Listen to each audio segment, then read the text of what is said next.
णमोऽर्हन्ताडं णमो सिद्धाडं णमो वारियाडं णमो अज्झायाडं णमो लोये सव्वसाहुडं मंगलं भगवान् वीरो मंगलं गौतमो गणी मंगलं कुंद कुंदार्यो जैन धर्मोस्तु मंगलम् सर्वमंगलमांगल्यं सर्वकल्याणकारकं प्रधानां सर्वधर्माणां जैनं जयतु शासनम् वन्दितु सौवसिद्धे धोमचलमणोऽवं गतिं पत्ते वोच्छामि समय पाहुड मिणमो सुद केवली भणिदम् नमः समय साराय स्वानुभूत्या चकासते चित्स्वभावाय भावाय सर्वभावान्तरच्छिदे।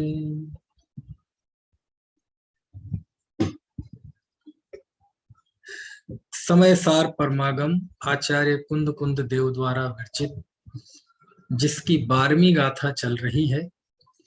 12वीं गाथा में आचार्य देव ने कहा, जो जीव परम भाव में स्थित है उसके लिए शुद्धने जानने योग्य है, और जो अपरम भाव में स्थित है वह जीव व्यवहार के द्वारा उपदेश करने योग्य है। और इस गाथा की जो व्याख्या आचार्य अमृतचंद देव ने की, इस गाथा की व्याख्या में अमृतचंद स्वामी का मन बहुत लगा। वैसे तो वो सभी गाथाओं की टीका बड़े मन से ही करते हैं, लेकिन अमृतचंद आचार्य ने इस गाथा की टीका में 4 कलश लिखे। यानी आपको पता है कि समय सार की उपलब्ध टीकाओं में सबसे पुरानी टीका आचार्य अमृतचंद स्वामी की ही है, जिसे हम आत्मख्याति कहते हैं। तो आत्मख्याति गद्य और पद्य दोनों मिश्रित है। जब आचार्य पर बुद्धि हावी होती है तो वो गद्य लिखते हैं, और जब हृदय हावी होता है तो पद्य लिखते हैं। जब कोई गंभीर बात चल रही हो, है ना, जब व्याख्या कर रहे हो किसी चीज की, तो वो गद्य लिखते हैं। और जब उनका मन मयूर, है ना, अध्यात्म में समय सार के जो विषय आए उन विषयों में नाचने लगता है, तो फिर वो पद्य लिखते हैं। अभी तक 3 जो कलश, उनको पद्यों को कलश कहते हैं। इस आत्मख्याति में जो गद्य अंश है वो तो है ही, जो पद्य है वो 278 पद्य है, और उन्हें यहाँ कलश कहते हैं। ठीक है, इनको कलश बोलते हैं।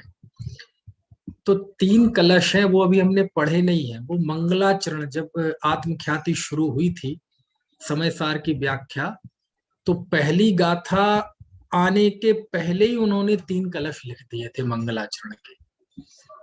एक तो अभी मैंने बोला आपको, नमः समय सार, है ना, समय सारा, नमः समय साराय स्वानुभूता चकासते, ये बोला। ठीक है, तो ये तो मंगलाचरण है आत्मख्याति का, नमः समय साराय। फिर इसके बाद एक और उन्होंने मंगलाचरण किया, जो हम जिनवाणी स्तुति के समय बोलते हैं, अनंत धर्मणस्तत्वं पश्यन्ति प्रत्यागात्मनः अनेकांतमयी मूर्तिर नित्यमेव प्रकाशता। ठीक है, और एक तीसरा कलश और है, यद्यपि हमने पढ़ा नहीं वो। उसमें आचार्य ने ये लिखा था कि यद्यपि मैं शुद्ध चिन्मात्र मूर्ति हूं, लेकिन वर्तमान में परिणति में मेरे मोह है, लेकिन वह मोह भी नाश हो और परम शुद्धि की मुझे प्राप्ति हो, इसके लिए मैं अब इस समय सार शास्त्र की व्याख्या लिख रहा हूं। तो ये 3 जो छंद थे, जिसमें 2 तो मंगलाचरण थे, जिसमें एक में समय सार की शुद्धात्मा की वंदना की, दूसरे में अनेकांतमयी ज्योति नित्य प्रकाशित रहे, और तीसरे में समय सार की व्याख्या करने का उन्होंने अपना उद्देश्य बताया था।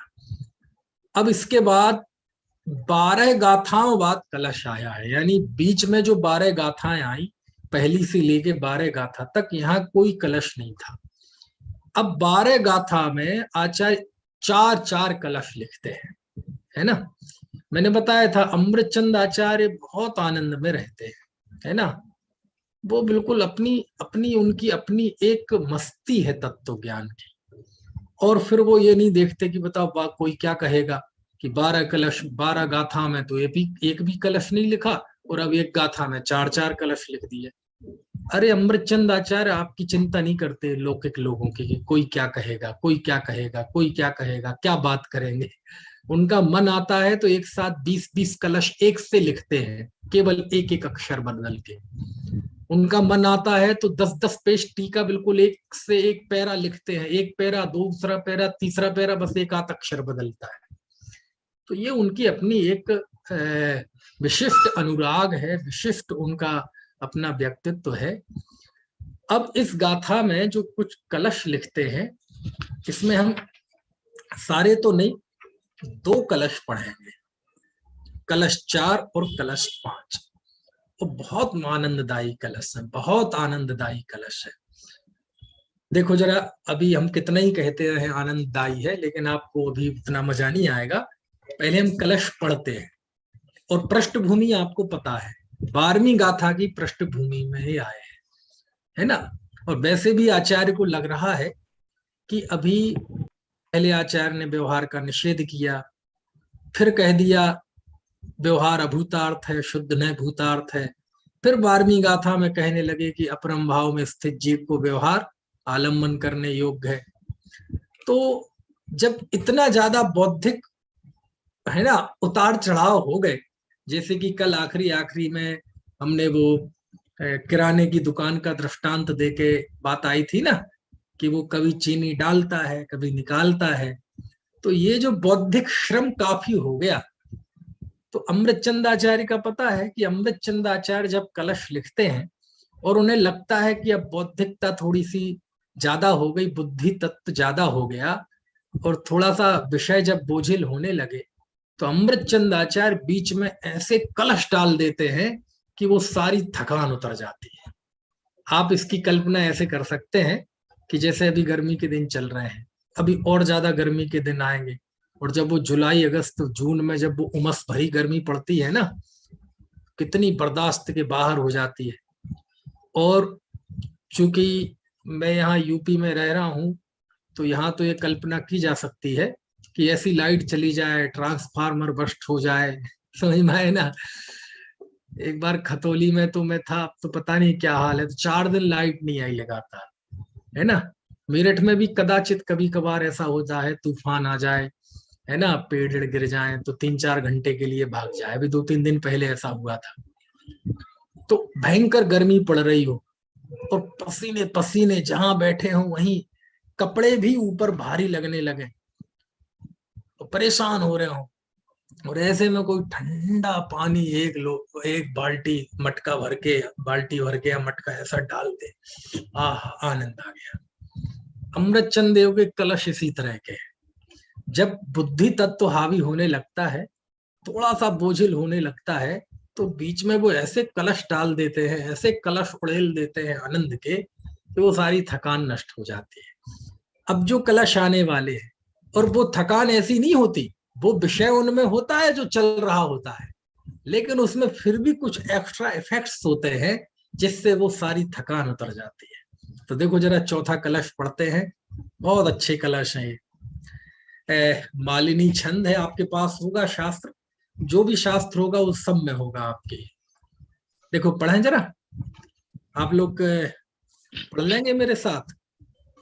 देखो, उभय उभय नये विरुद्ध वंशिनी स्यात् विरुद्धनिष्यात् पदान्ते, पदान्ते जिन जिन वचसि वचसि रमन्ते रमन्ते ये स्वयं स्वयं वान्त वान्त मोहा। मोहा सपदि सपदि समय समय सारम सारम ते ते परम परम ज्योतिर्विजयी नव मनय ज्योतिर्विजयीरनवमनय भक्ता भक्ता पुण्यमीक्षन्ते। पुण्यमीक्षन्त एव। सबकी अलग अलग आवाज आ रही थी। भाई साहब विनीत जी ने उनकी आवाज सबसे ज्यादा आ रही थी, तो मजा आया, आनंद आया पढ़ने में। देखो क्या लिखते हैं,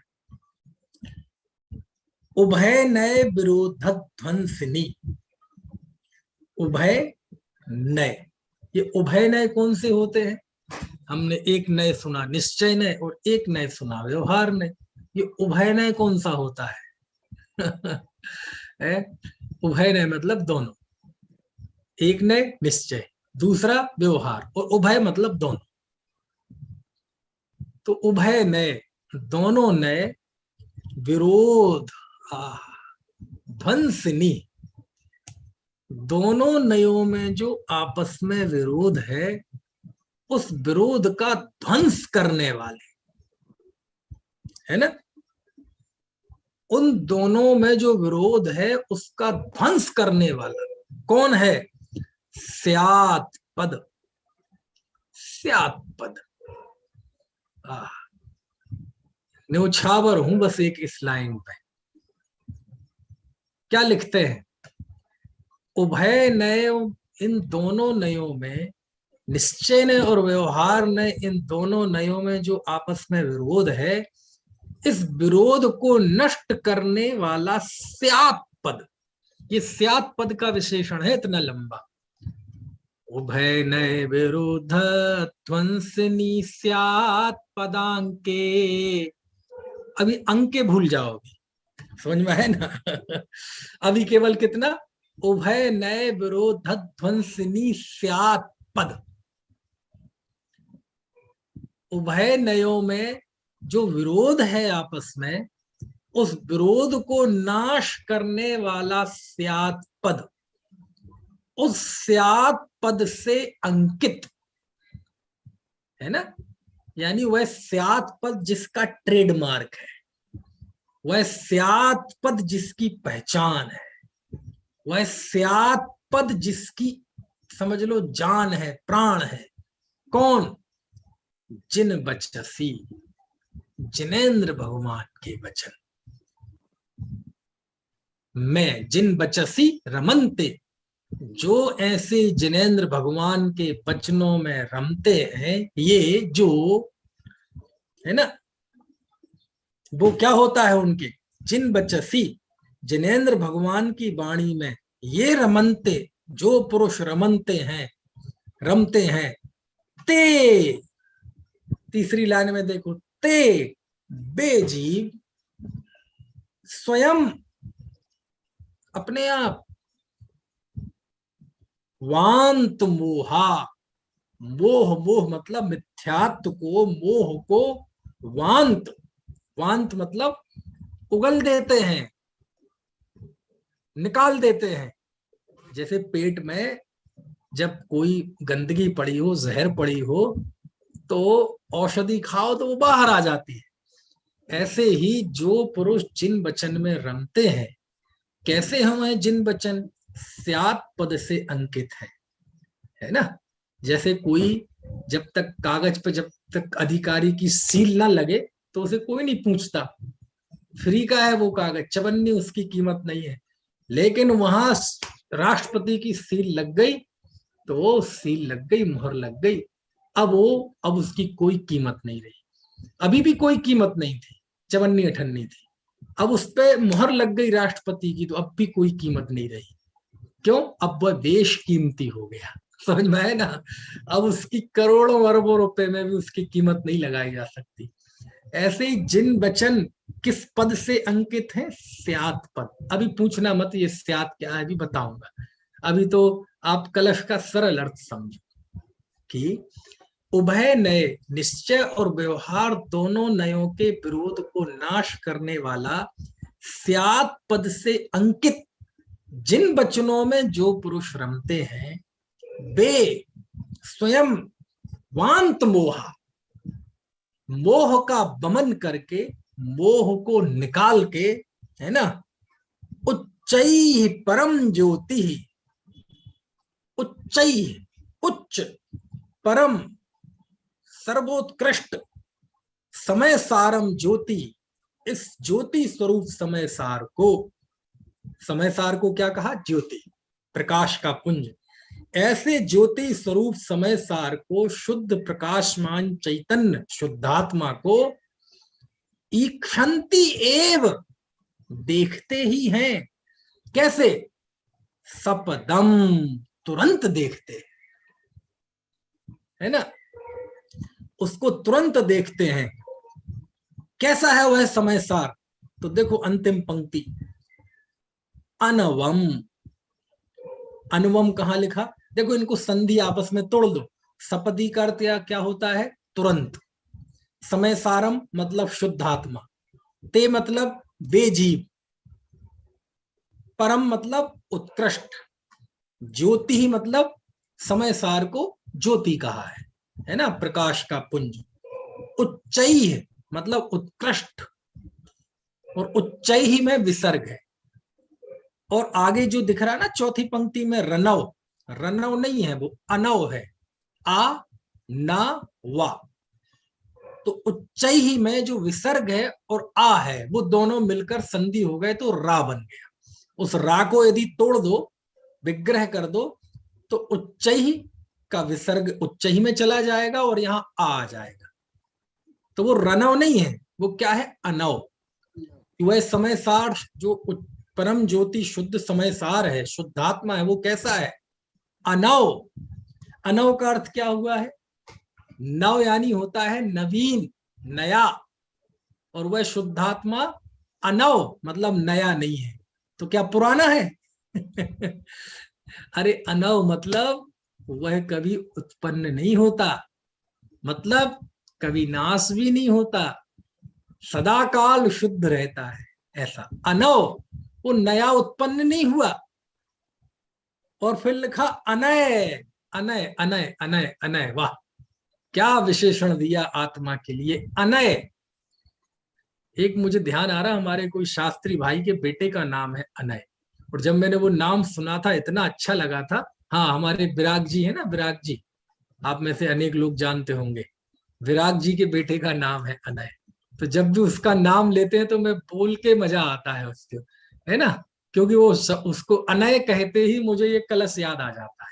पहली बार जब वो मुझे मिला था, उसका नाम पूछा था, तब भी मैंने बताया था कि अमृत चंद आचार्य ने कलश में आत्मा के लिए विशेषण दिया है, अनय, है ना। अनय, ठीक है। और और वह अनय मतलब नए से रहित है। और कैसा है? पक्ष अक्षुण्णम। वह अनय पक्ष अक्षुण्णम। अब आप घबराना मत, मुझे पता है आप संस्कृत सब लोग नहीं जानते, लेकिन थोड़ी थोड़ी देखें, सुगंध आएगी उसमें से, क्योंकि अभी शब्द अर्थ समझ रहे हैं, फिर मैं सबका मिला जुला सब बताऊंगा। थोड़ा सा धैर्य रखें, अभी पहले स्थापना हो जाने दो, फिर जल चंदन आदि सब पूजन करेंगे उसकी।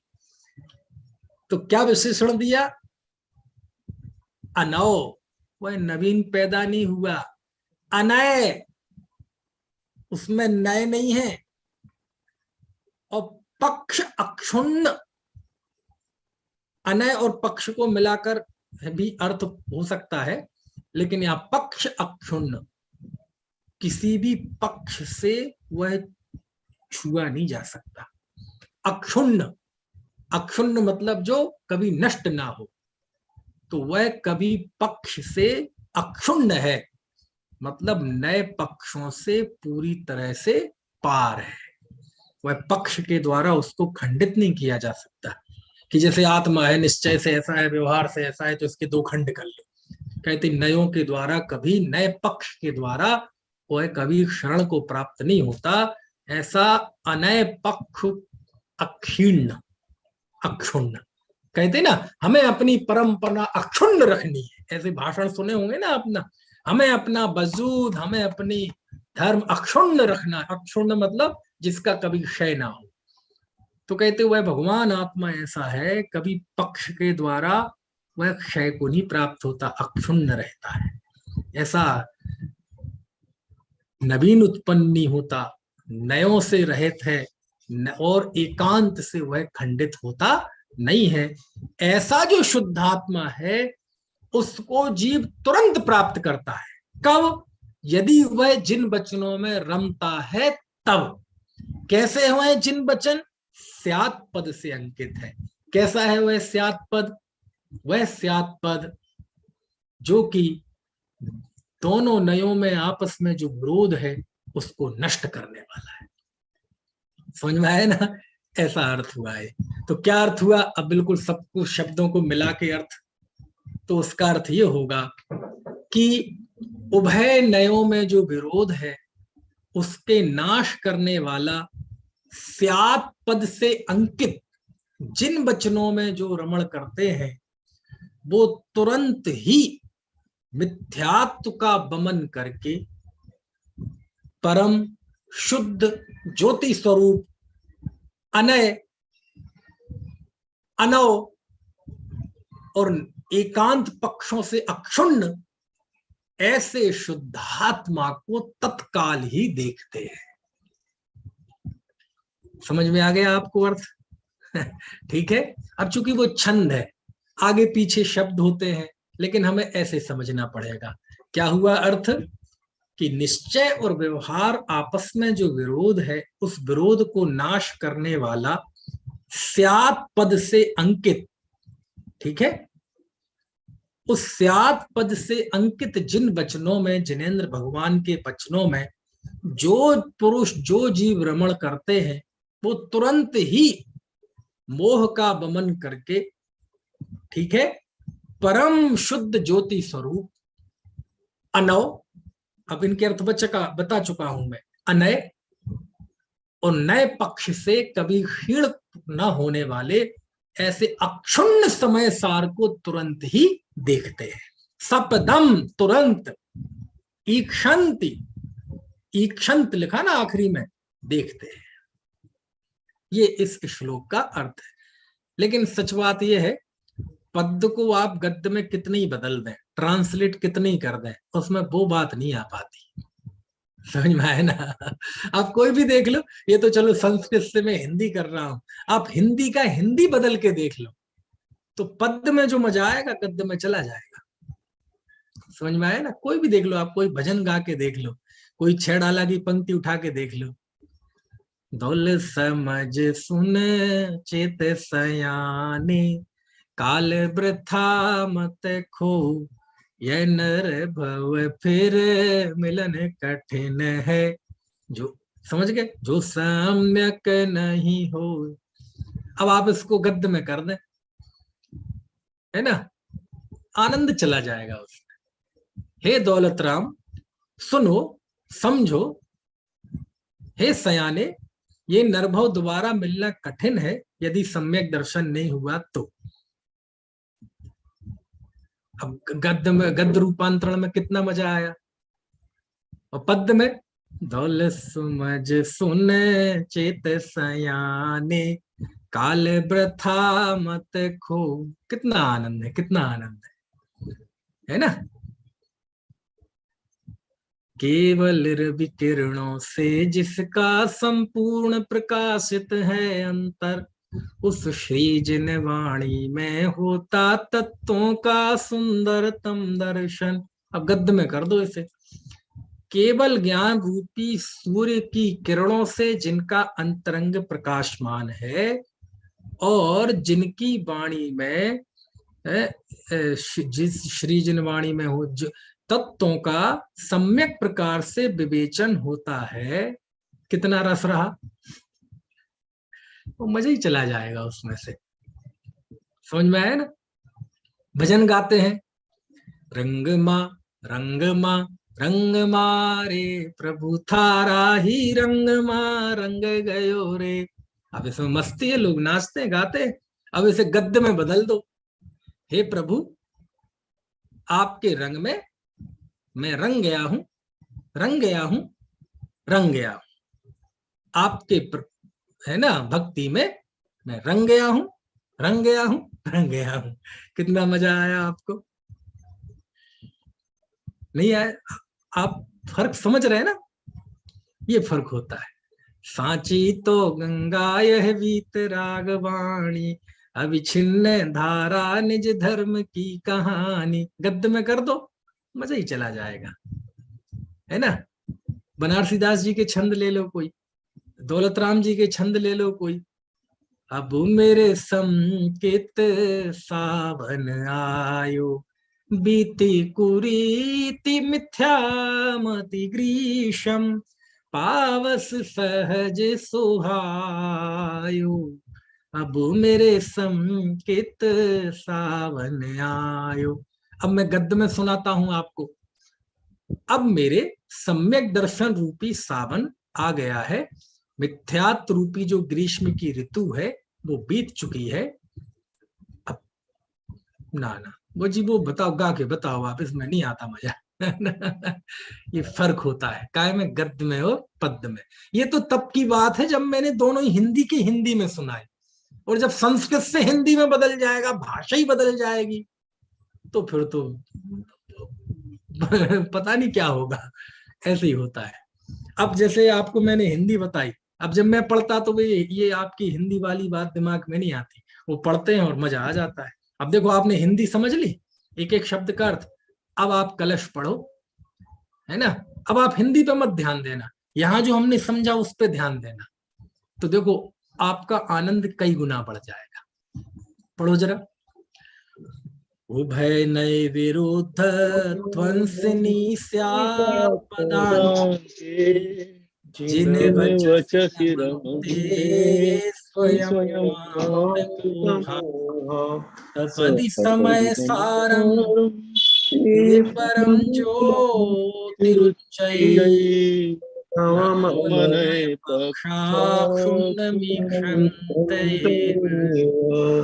ठीक है, चलिए आपको इसका हिंदी पद और पढ़ा दूं, हिंदी अनुवाद जो डॉक्टर साहब का है। यदि आपके पास ज्ञायक भाव प्रबोधनी टीका होगी तो आप उसको मिलेगा, उसमें मिलेगा। तो हिंदी छंद और पढ़ ले, फिर अपन इस पे बात करेंगे। देखो मैं आपको शेयर करने की कोशिश करता हूं, लेकिन पता नहीं है कि नहीं। हाँ देखो शेयर करता हूं आपको।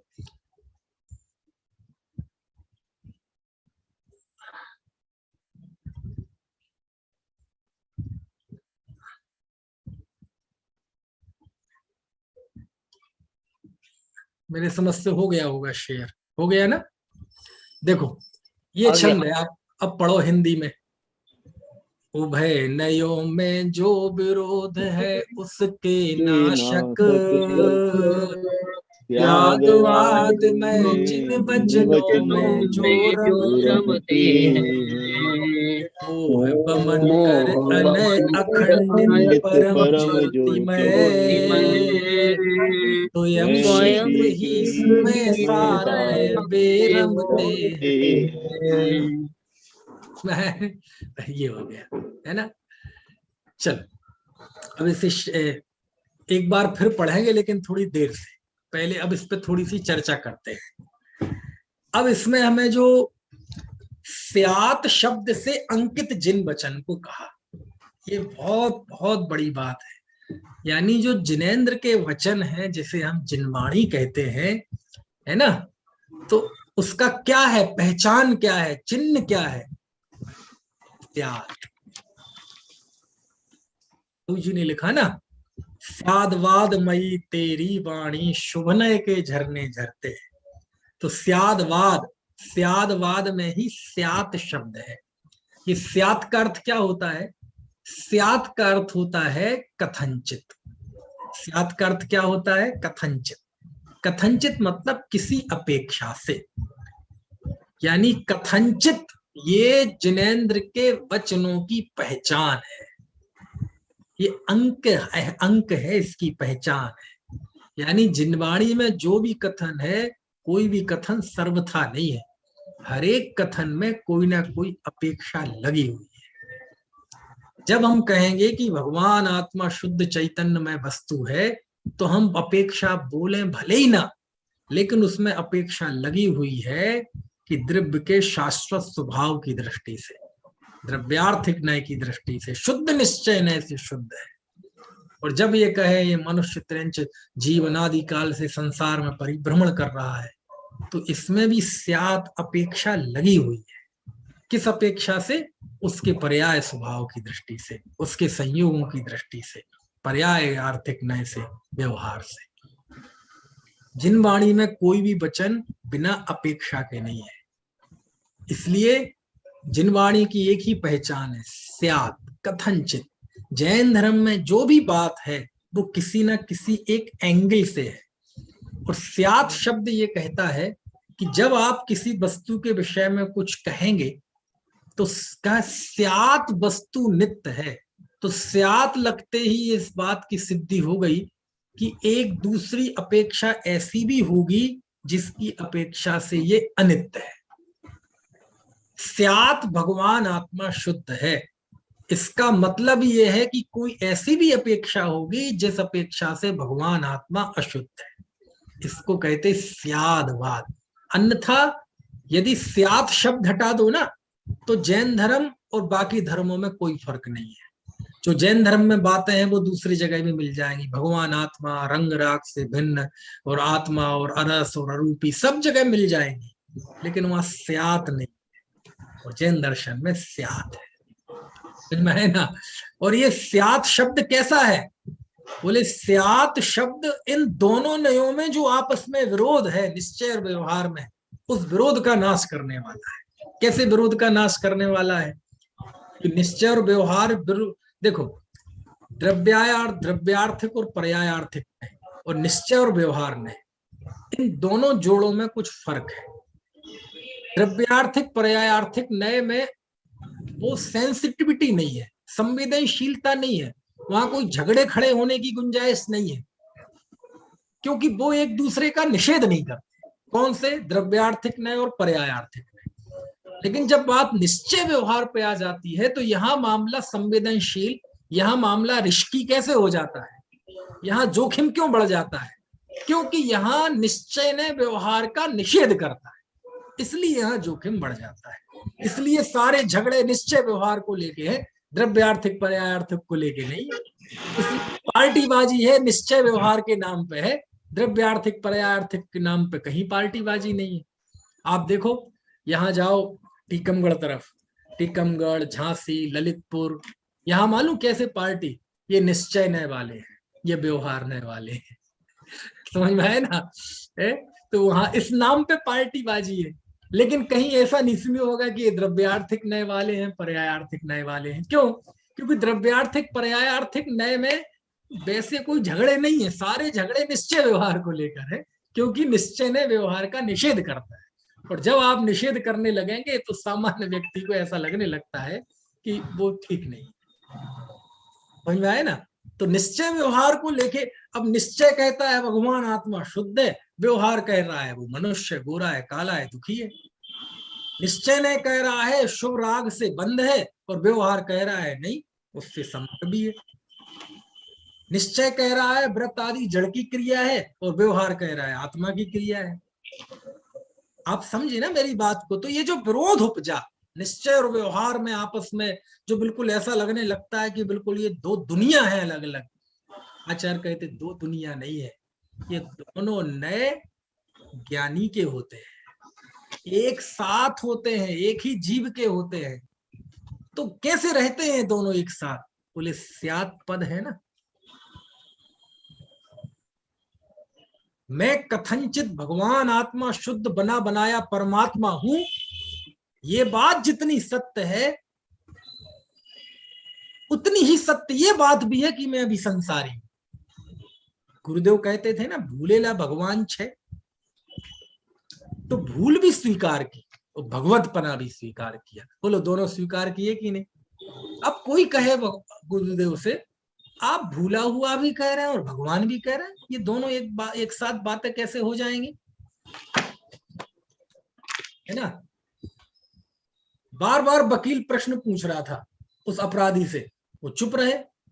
तो जज ने पूछा क्या बात है भाई, गूंगा है क्या? तो उसने कहा मिलॉर्ड मैं तो जन्म से ही गूंगा हूं। आप समझ, गूंगा है तो बोल कैसे रहा? मेरी बात समझ में आई नहीं? भगवान आत्मा भूलेला भगवान छे, गुरुदेव भूला हुआ और भगवान, ऐसा कैसे हो सकता है? भगवान और भूला हुआ और भगवान, ये दोनों बातें एक साथ कैसे हो सकती है? लेकिन बोलो, दोनों बातें एक ही जीव पर एक साथ घटित होती है कि नहीं होती? हम सब भगवान हैं स्वभाव से, ये बात जितनी सत्य है, इतनी ये बात भी सत्य है कि हम वर्तमान में भगवान नहीं है पर्याय। दोनों बातें एक साथ सत्य है कि नहीं? बस इसी का नाम तो स्यादवाद है कि हम स्वभाव की दृष्टि से भगवान हैं, लेकिन प्रगट परिणमन की दृष्टि से हम संसारी हैं। तो ये जो विरोध उपजा, इस विरोध का नाश किसने किया? स्यात ने। क्या? कि हम अपने स्वभाव की सामर्थ्य की अपेक्षा से कथनचित हम भगवान हैं, लेकिन प्रगट पर्याय की दृष्टि से हम भगवान नहीं है, हम पामर हैं, संसारी हैं। स्यात पद ने ये जो विरोध उपजा था, इस विरोध को नष्ट कर दिया। क्योंकि यदि स्यात पद ना हो तो जिन वाणी में तो विरोध ही विरोध दिखेगा, आपको विरोध ही विरोध दिखेगा। बात समझ में आ रही है कि नहीं? है ना? आपको पता, जिन वाणी में जो विरोध दिखाई देता है सुनना। अब बात जो मैं बहुत, ये सब अभी तक बातें की मैंने, वही बातें, कोई नई बात नहीं की। अब जो मैं बात बताने वाला हूं, आप इस बात को बहुत गंभीरता से समझना। जिन वाणी में विरोध दिखाई क्यों देता है? एक जगह कहते हैं पूजा भक्ति आदि आत्मा की क्रिया है, दूसरी तरफ कहते हैं जड़ की क्रिया है। एक तरफ कहते हैं शुभ भाव धर्म का कारण है, दूसरी तरफ कहते हैं शुभ भाव बंध का कारण है। एक जगह पुण्य को उपादेय कहते हैं, दूसरी जगह पुण्य को हे कहते हैं। एक जगह सम्यक दृष्टि को मोक्ष मार्गी कहते हैं, दूसरी जगह कहते हैं वो मोक्ष मार्गी उपचार से है। एक जगह कहते हैं त्याग करो, भोग आदि का त्याग करो, दूसरी जगह कहते हैं कि सम्यक दृष्टि तो भोग भी भोगता है तो उससे निर्जरा होती है। एक शास्त्र कहता है जीवों की दया करो, है ना, उनकी रक्षा करो, यत्न रूप प्रवृत्ति करो। दूसरा शास्त्र ये कहता है कि तुम किसी को बचा ही नहीं सकते, तुम किसी को मार नहीं सकते, और यदि तुम ये मानते हो कि मैं किसी को मारता हूं बचाता हूं तो मिथ्या दृष्टि हो। एक शास्त्र कहता है जीव कर्मों को बांधता है, नष्ट करता है, दूसरा शास्त्र कहता है आत्मा कर्मों का करता नहीं। ये विरोध क्यों है? कुछ बात समझ में आई? यदि ये जिनवाणी सर्वज्ञ कथित है, कठिन प्रश्न पूछ रहा हूं मैं, यदि ये जिनवाणी सर्वज्ञ कथित है, सर्वज्ञ प्रणीत है, सर्वज्ञ ने बताई है, तो सर्वज्ञ की वाणी में विरोध क्यों है? जयंत भाई, प्रश्न समझ में आया मेरा कि नहीं? प्रश्न समझ लो पहले, बहुत कठिन प्रश्न है, बहुत कटकड़ा सवाल है जैन मतियों के सामने। ये किए गए तब मैं आपको बता रहा हूं क्या प्रश्न है। आप कह रहे हैं कि मेरी जिनवाणी सर्वज्ञ कथित है, अस्य मूल ग्रंथ कर्तारः श्री सर्वज्ञ देवा। हेमंत भद्राचार्य ने तो जिनवाणी की परिभाषा में पहला ही लिखा, आप तो पज्ञ मनुल्लंघ्यम। जिनवाणी आप सर्वज्ञ के द्वारा प्रणीत होनी चाहिए। तो फिर प्रश्न ये है, जो सब जानते हैं उनकी ये वाणी है, तो वाणी में विरोध क्यों है? रसिक भाई, प्रश्न समझ में आ रहा कि नहीं मेरा? दार्शनिक प्रश्न है कि विरोध क्यों है। अच्छा आप बताओ, अच्छा आप लोग जवाब दो, फिर मैं तो दूंगा ही। क्यों जी? दिनेश जी, अशोक जी, बताओ क्यों है विरोध?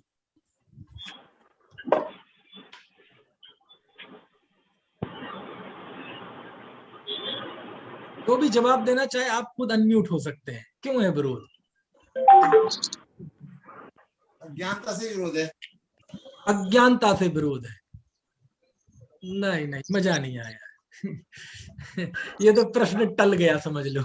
विरोध क्यों है? यदि अपन का अज्ञानता से विरोध है तो इसका मतलब जिनवाणी में अज्ञान है। नहीं, ये तो वो जवाब दे दिया जो जैनेतर सुनना चाहते हैं आपसे। अपेक्षा से कहा गया है क्योंकि अलग अलग जगह अपेक्षा से कहा गया है इसलिए विरोध है। हाँ, ये बिल्कुल सही है जवाब, इसमें कोई दिक्कत नहीं है। और बताओ, कोई कुछ कहेगा? हाँ जी। वस्तु स्वरूप भी ऐसा है, इसमें विरोध प्रतीत हो रहा है, विरोध है नहीं। बस ये सुनना चाहता था, ये बात सुनना चाहता था। वस्तुतः वस्तु में विरोध है। क्या मतलब हुआ? क्या मतलब हुआ? कोई बात नहीं, घबराओ नहीं, दृष्टांत दूंगा। एक गिलास में आधा गिलास भरा हुआ है, आधा खाली है। अब ये विरोध क्यों है? एक व्यक्ति कह रहा है आधा गिलास खाली है और एक कह रहा है आधा भरा है। ये विरोध क्यों है? क्योंकि ये विरोध उस वस्तु में है, क्योंकि वो आधा खाली और आधा भरा है। नहीं आई बात समझ में? ऐसा है। एक नए कह रहा है कि मैं संसारी हूं और एक नए कह रहा है कि मैं सदाकाल मुक्त हूं। ये विरोध क्यों दिखाई दे रहा है? क्योंकि वस्तु में ये विरोध है। क्योंकि हम स्वभाव से हकीकत में भगवान है, स्वभाव से हकीकत में हम सिद्ध समान है, लेकिन वर्तमान में हम सिद्ध नहीं है। ये भी उतनी बड़ी हकीकत है। अब ये दो हकीकत एक साथ एक ही जीव में है, तो हमारे ही अंदर वस्तु स्वरूप में विरोध है। अब जब वस्तु में विरोध है तो उसको जानने वाले और उसको बताने वाले सर्वज्ञ की वाणी के दो कथनों में विरोध दिखाई देगा ही। जिसकी वाणी में विरोध दिखाई नहीं देता, समझ लेना वो सर्वज्ञ की वाणी नहीं है। अंतर विरोध दिखाई देना, दो नयों में, दो कथनों में भिन्नता दिखाई देना, ये जिन वाणी की सुंदरता है। ये इस बात का द्योतक है कि ये बात सर्वज्ञ प्रणीत है। क्योंकि जिसने वस्तु के सर्वांगों को जान लिया हो, वो ये बता सकता है कि वस्तु में दो विरोधी धर्म एक साथ हैं, और जब उनका कथन आएगा तो विरोध आएगा। विरोध होना अच्छा है। जिसकी वाणी में अंतर विरोध नहीं होता, समझ लो वो जैनी की वाणी नहीं है। गुरुदेव नहीं कहते थे, कोई द्रव्य किसी को समझा नहीं सकता, कोई किसी को समझा नहीं सकता, समझाणु काई। आया ना विरोध? क्या क्या क्या कहा? कोई किसी को नहीं समझा सकता, समझाणु काई। समझ में आया ना? अब ये विरोध क्यों? एक लाइन पहले, एक श्वास पहले आप कह रहे थे कोई किसी को समझा नहीं सकता, और अगली श्वास, भीतर श्वास गई, कोई किसी को समझा नहीं सकता, और श्वास बाहर ली तो कह रहे हैं समझ में आया कि नहीं आया? विरोध क्यों आ गया? क्योंकि भैया पहली बात उपादान की तरफ से थी और दूसरी बात निमित्त की तरफ से है। और जब भी कोई कार्य होता है तो उपादान और निमित्त एक साथ मौजूद रहते। उपादान की तरफ से कहेंगे तो निमित्त ने कुछ नहीं किया, और निमित्त की तरफ से कहेंगे तो निमित्त का अपना महत्व है वस्तु स्वरूप में। अब ये जब ये वस्तु स्वरूप में ही इस तरह का विरोध है, तो यदि ज्ञानी की वाणी में भी विरोध आए तो इसमें कोई आश्चर्य की बात नहीं है। इसलिए जिन वाणी में जो विरोधी कथन आते हैं, ये विरोध का कारण ये है कि हमारे ज्ञानी धर्मात्माओं ने वस्तु को संपूर्णता से जाना है, पूर्णता के साथ जाना है। वो उसके एक पहलू को जानकर संतुष्ट नहीं हुए, जैसे कि और एकांती मत वाले हो गए। किसी ने भगवान आत्मा को एकांतता शुद्ध जान लिया, किसी ने आत्मा को अशुद्ध जान लिया, किसी ने नित्य जान लिया, किसी ने नित्य जान लिया। अब उनकी वाणी में विरोध आएगा ही नहीं, क्योंकि वो तो एक ही पक्ष मान के बैठे हैं। ये उनके अल्पज्ञता की निशानी है। जो वस्तु को संपूर्णता से जानता है वही वस्तु के दो विरुद्ध पहलुओं को एक साथ बता सकता है, और जब बताएगा और जब मुख्य गौण होगा तो वाणी में विरोध आए बिना नहीं रहेगा। ये विरोध जो है, अंतर विरोध दिखाई देता है, ये केवल इसलिए दिखाई देता है क्योंकि वस्तु स्वरूप में ही विरोध है। अच्छा, द्रव्य नित्य है कि अनित्य है? अब वो नित्य भी है और अनित्य भी है। अब वस्तु में ही विरोध है। अब जब वस्तु में विरोध है तो उसका स्वरूप बताने वाले ज्ञानियों की वाणी में विरोध आएगा। अब एक साथ दोनों कह नहीं सकते, कभी नित्य की मुख्यता, कभी अनित्य की मुख्यता। और ये ऐसा होता है। आप दूर मत जाओ, आप छेड़ाला में चले जाओ जरा। छेड़ाला की उदाहरण इसलिए देता हूं कि सबसे सरल है, सबने पढ़ी हुई है। पहली दो ढालों में तो पहली ढाल में दुखों का वर्णन है, दूसरी ढाल में दुखों के कारणों का वर्णन है। अब तीसरी ढाल से मोक्ष का मार्ग शुरू होता है, तीसरी ढाल में सम्यक दर्शन का वर्णन है। अब वो लिखते हैं, हाँ हेलो, तीन लोक तीन काल माही नहीं दर्शन सो सुखकारी। क्या तुमने लिखा है? तीन लोक तिहु काल माही नहीं दर्शन सो सुखकारी, कि 3 लोक 3 काल में सम्यक दर्शन जैसा कोई सुखकारी नहीं है। एक ही ग्रंथ, एक ही रचनाकार, चौथी ढाल में जाके मालूम क्या कहते हैं, ज्ञान समान न आन जगत में सुख को कारण, यह परमामृत जन्म जरा मृत्यु रोग निवारण, कि ये ज्ञान के समान दूसरा कोई सुख का कारण नहीं है। अभी कह रहे थे दर्शन के समान नहीं, अब कह रहे ज्ञान के समान नहीं, अब फिर गए 5वीं ढाल में। तो 5वीं ढाल में मालूम क्या कहते हैं, इन चिंतत संसुख जागे, जिमि ज्वलन पवन ते लागे, कि सुख की प्राप्ति कैसे होती है, इन 12 भावनाओं के चिंतन से होती है। पंडित जी एक बार बैठ के क्लियर कर ले कि सम्यक दर्शन से सुख होता है, कि ज्ञान से सुख होता है, कि 12 भावनाओं से सुख होता है, कि फिर 6वीं ढाल में कहते हैं जहां ज्ञान गे विकल्प, जहां ज्ञान ज्ञाता गे को, है ना विकल्प अनुभव में निश्चित कर ले कहां सुख है।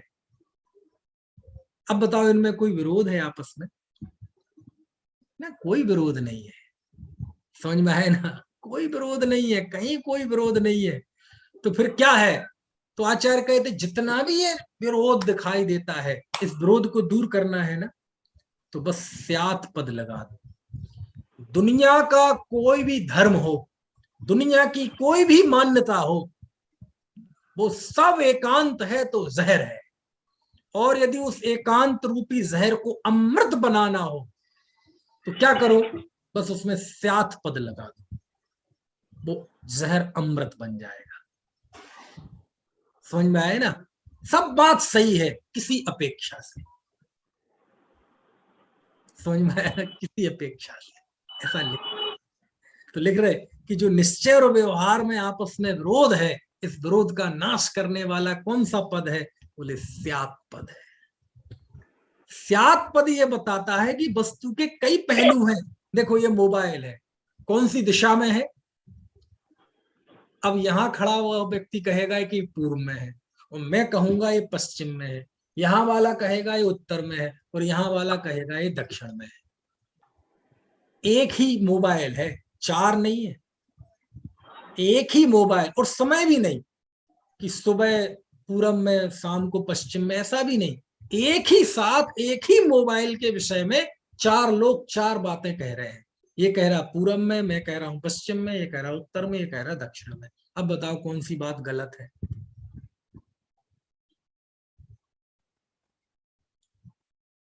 और ये तो 4 बताए, अभी 10 कर दूंगा।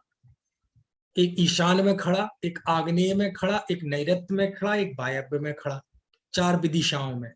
कितने हो गई? 8 कथन हो गए। एक ऊपर है, एक नीचे है। 10 दिशाएं होती ना, दिगंबर उसे ही कहते हैं ना, 10 दिशाएं ही जिसके अंबर हो। ऊपर वाला कहेगा नीचे है, और नीचे वाला कहेगा ऊपर है।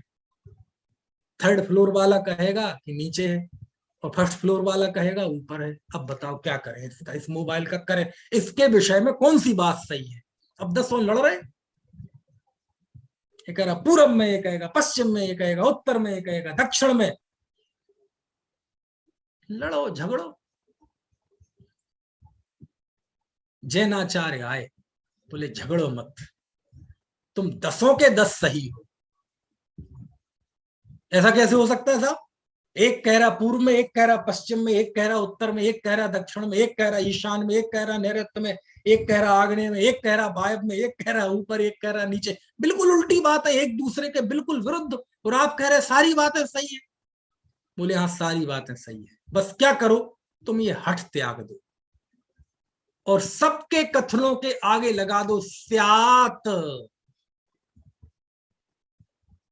कैसा? किसी अपेक्षा से, किसी अपेक्षा से मतलब मेरी अपेक्षा से ये पूर्व में है। वाह वाह वाह। इसका मतलब क्या हुआ कि कोई ऐसी अपेक्षा भी है जिसकी कि ये पश्चिम में है। खत्म, विरोध खत्म हो गया। आपस में गले मिलो, क्यों झगड़ते हो, क्यों एक दूसरे के खून के प्यासे हो? कुछ बात समझ में आ रही कि नहीं? अब बोलो 10 बातें सही हैं, सही है, लेकिन क्या कह दो तुम, ये आप कह रहे थे ना, नहीं ये तो पूर्व में है ये झगड़ा। अब झगड़े को मिटाना क्या है, ये मेरी दृष्टि से पूर्व में है, आपकी दृष्टि से पश्चिम में है, दैट्स ऑल। लेकिन आपकी दृष्टि से पश्चिम में है, मेरी दृष्टि से पश्चिम में नहीं है, मेरी दृष्टि से ये पूर्व में है। दोनों बातें सही हो गई, ऐसी दसों कथन सही हो जाएंगे।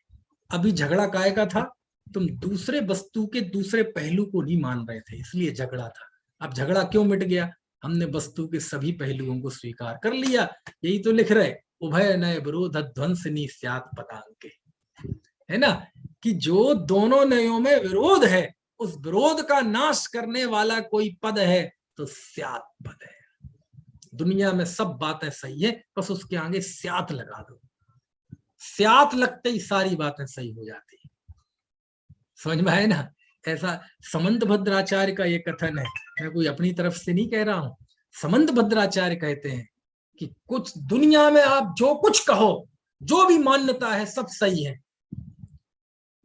कब, यदि आप उसमें स्यात् शब्द लगा दो तब। अपेक्षा से हर बात सही हो सकती है, और निरपेक्ष दुनिया में कुछ भी नहीं है, ऐसा समंत भद्र स्वामी लिखते हैं। समझ में आया ना। अरे स्यादबाद जैन धर्म का प्राण है, इसलिए कभी किसी से झगड़ो मत। यही तो चल रहा था ना बात, जब हम 12वीं गाथा में आचार्य बैठे हैं, ये व्यवहार वाला आया झगड़ते, आचार्य हमने सुना है कि आत्मा आत्मा आत्मा करते फिरते हैं, कुछ नहीं। अरे जब तक कुछ करेंगे नहीं ब्रजशील संयम, तब तक कैसे मुक्ति होगी। ये बताओ जी, अनंत काल निकल गया, मुनि बने, लेकिन बिना आत्मज्ञान के कुछ हुआ क्या। ब्रजशील संयम यदि आत्मज्ञान के बिना है तो सब जीरो। दोनों गुस्से में लाल आचार्य के पास आते हैं, एक व्यवहार को पकड़ के बैठा है, एक निश्चय को पकड़ के बैठा है। आचार्य कहते स्यात् लगा दो। बोले क्या, हाँ आप कह रहे हैं ना कि सम्यक दर्शन के बिना व्रतादि नहीं होते, हाँ ये बात इस अपेक्षा से सही है। आप कह रहे हैं ना कि अकेली आत्मा की चर्चा से कुछ नहीं होता, ब्रजशील संयम आदि ग्रहण करने पड़ते, हाँ ये इस अपेक्षा से ये बात सही है। तो साहब ये तो ऐसा कह रहे थे, उनकी मत कहो, आपकी बात अपनी अपेक्षा से सही है, उनकी बात उनकी अपेक्षा से सही है। अच्छा जी आ जाए, फिर क्यों झगड़ते हो। समझ में आए ना। ऐसा है, एक से एक है ना। उभय नय विरोध त्वंसिनी स्यात् पदांके, पढ़ो जरा, है ना। ऐसी अद्भुत अद्भुत चर्चाएं हैं, अपन को लगता है कि ये समय सार में ये बातें कहाँ से आ गई। देखो अमृतचंद आचार्य डांस कर रहे हैं, डांस, डांस मतलब ये हम आप जैसे डांस करते हैं डीजे पे, वैसा नहीं। ये अपने तत्व ज्ञान में डांस कर रहे हैं, आनंद ले रहे हैं। जिनवाणी की इससे बड़ी भक्ति नहीं हो सकती कोई। जो हम जिनवाणी को ठोक देते हैं, ये करते हैं, है ना, वो तो जो है सो है ही। असली भक्ति ये है, जिन वचन कैसे है, स्यादबादमयी है। और जो स्यादबादमयी जिन वचनों में रमते हैं, स्याद से रहित नहीं, स्यादवादमयी जिन वचनों में जो रमते हैं, आचार्य कहते हैं वो तत्काल समय सार को देखते हैं, तुरंत उसे शुद्धात्मा की अनुभूति होती है, बशर्ते वो जिन वचनों का आश्रय ले वो स्यादवादमयी होने चाहिए, उसे हटना हो किसी, समझ में आया ना, हटना हो। कोई पक्षपात नहीं, किसी का पक्ष नहीं। बोले क्यों जी, तुम कौन से पक्ष के हो, कौन से ग्रुप के हो, कोई पक्ष नहीं। जिसको किसी भी ग्रुप का, किसी भी समूह का पक्ष होता है वो कभी निरपेक्ष नहीं हो सकता, कभी नए पक्षातिक्रांत नहीं हो सकता, कोई पक्ष। जीवन किसी को राजी करने के लिए, किसी को है ना खुश करने के लिए, है ना, किसी पंथवाद के लिए नहीं मिला है। स्यात् पद, देखो तो कितनी बड़ी बात है, स्यात् पद, स्यात् पद। स्यात् जो पद है ना, ये जैसे आत्मा में से ज्ञान निकाल दो, क्या बचेगा, कुछ नहीं। ऐसी जिनवाणी में से स्यात् शब्द निकाल दो, क्या बचेगा, कुछ नहीं बचेगा। आप देखो हमारे देश में, पूरे विश्व में हजारों जैन मंदिर हैं, उन हजारों जैन मंदिरों में करोड़ों की तादाद में हमारे शास्त्र हैं कि नहीं, महान पूजा करते हैं, भक्ति करते हैं। इन पूरे शास्त्रों में से एक शब्द निकाल दो केवल, स्यात्, तो ये सब रद्दी हो जाएंगे। कुछ नहीं बचेगा, कुछ नहीं बचेगा। कौन सा शब्द निकाल दो जिनवाणी में से, पूरे करोड़ों शास्त्रों में से कौन सी शब्द निकालने की बात कर रहा हूं मैं, स्यात शब्द निकाल दो, खत्म। ये समय सार है ना जयंत भाई, थोड़ी कठोर कठोर बात कह ही देता हूं, ये समय सार है ना, इसे रद्दी बनाना है। अभी तो हम इस पे मर मिटने के लिए तैयार हैं, इतनी भक्ति है इसके प्रति, इसे रोम रोम में बसाने तैयार है। अमृत है, इसे जहर बनाना है, 1 मिनट में बन जाएगा। इसमें से स्यात निकाल दो, जहर बन जाएगा। क्यों? इसमें जो भगवान आत्मा बताया है वह भगवान आत्मा का स्वरूप एक नए से है, एक दृष्टि से है। एक इसका दूसरा पहलू भी है जो गोमट सार में लिखा है। कुछ बात समझ में आ रही कि नहीं, है ना? ऐसा है ये गोमट सार, ये गोमट सार, ठीक है, ये गोमट सार है। न्यौछावर हो जाए इस पे, इतनी भक्ति है इसकी गोमट सार की हमारे अंदर है। पंडित टोडरमल जी ने कितना काम किया गोमट सार पे। अच्छा, इसे रद्दी बनाना है दिनेश जी, अभी ये अमृत है, इसे जहर बनाना है। अभी ये वेश कीमती है, वेश कीमती, करोड़ों रत्न लुटा दिए जाएं तब भी इसके उपकार का बदला नहीं चुका सकते। इसे धूल बनाना है, बस इसमें से स्यात शब्द निकाल दो। इसमें जो जीव का स्वरूप लिखा है ये संयोग की तरफ से व्यवहार से कथन है। इसमें से व्यवहार और संयोग की शर्त निकाल दो और ये कह दो सर्वथा ऐसा स्वरूप है जीव का। अब ये रत्नमय नहीं रहा, अब ये धूल हो गया। समझ में आ रही है मेरी बात है? और कौन सा शास्त्र उठाऊं? अभी आजू बाजू तो मेरे सब समय सार ही रखे हैं और है ना, और कोई दिख नहीं रहा है ना। ये है देखो समाधि तंत्र, ये आचार्य पूज्यपाद स्वामी का लट्टू है, न्यौछावर है इस शास्त्र में। कुंद आचार्य का मोक्ष पाहुड़ है, समझ लो। जैसे मोक्ष पाहुड़ में बहिरात्मा, अंतरात्मा, परमात्मा का स्वरूप बताया है, इसमें भी आचार्य देवनंदी पूज्यपाद स्वामी ने बताया है। अमृत ग्रंथ, इसको रद्दी बनाना है अंशुल जी, बनेगा नहीं आपके कहने से, बस आप समझा रहा हूं, आपको कुरेद रहा हूं। इसे जहर बनाना है। अभी इसकी कीमत यह है कि इसकी कोई कीमत नहीं है, रत्नों के महल से भी इसकी कीमत चुकाई नहीं जा सकती। इसे बनाना है, मिट्टी कूड़ा भूसा बनाना है। शब्द यही रहेंगे, सब यही रहेगा, यही छपा रहेगा, बिल्कुल यही की यही रहेगा। बस ये भूल जाओ कि ये स्यातमयी है, इसमें से स्यात पद हटा दो, खत्म, कुछ नहीं रहा है। समझ में आया ना? है ऐसा है भैया, कितनी बातें कहें, अब सब जगह समय समय सारी बिखरे हैं। आप समझ गए ना मैं क्या कहना चाहता हूं? स्यात, देखो अमृत समय सार में लिख रहे हैं ये बात, आत्मख्याति में लिख रहे हैं कि जिनवाणी स्यात पद में है। स्यात पद यदि हटा दिया जाए तो इसकी कोई पहचान नहीं है, बिल्कुल कुछ नहीं बचेगा। और कहते ये जो स्यात पद सहित जो जिनवाणी में रमते हैं, अब बोलो समय सार की बात चल रही है, जहां ये कह रहे हैं व्यवहार अभूतार्थ है, शुद्ध न भूतार्थ है। उसकी अगली गाथा में अमृत चंद देव कह रहे जो जिन वचनों में रमते हैं, अभी तो हम समझ रहे थे यही कहेंगे कि जो भगवान आत्मा में रमते हैं, अब इस कलश में कह रहे जो जिन वचनों में रमते हैं, जो जिन वचनों में रमते हैं उन्हें तत्काल ही समय सार दिखता है। अजीब बात है। यानी अमृत चंद देव कह रहे तुम्हें आत्मा देखना हो तो स्याद बाद में जिन वचनों में रमो तो आत्मा दिखेगा।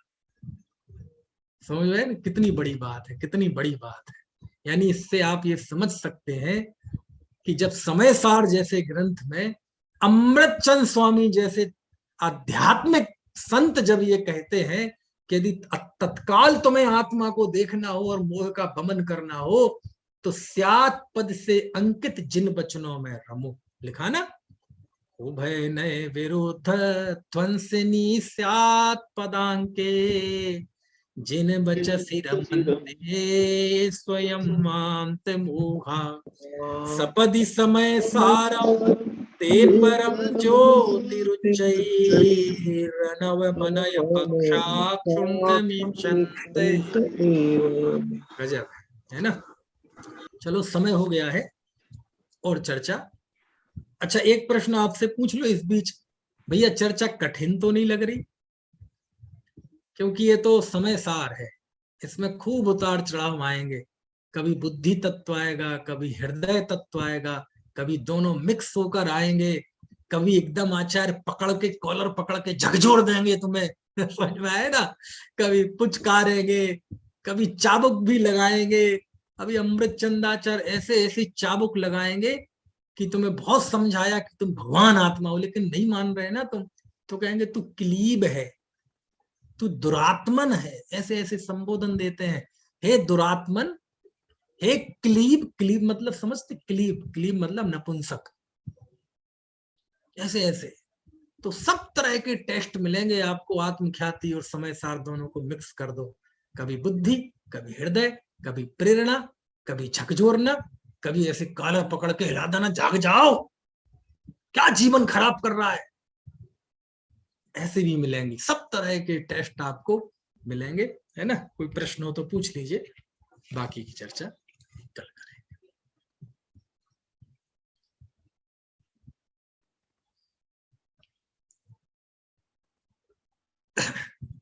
है किसी को कोई प्रश्न?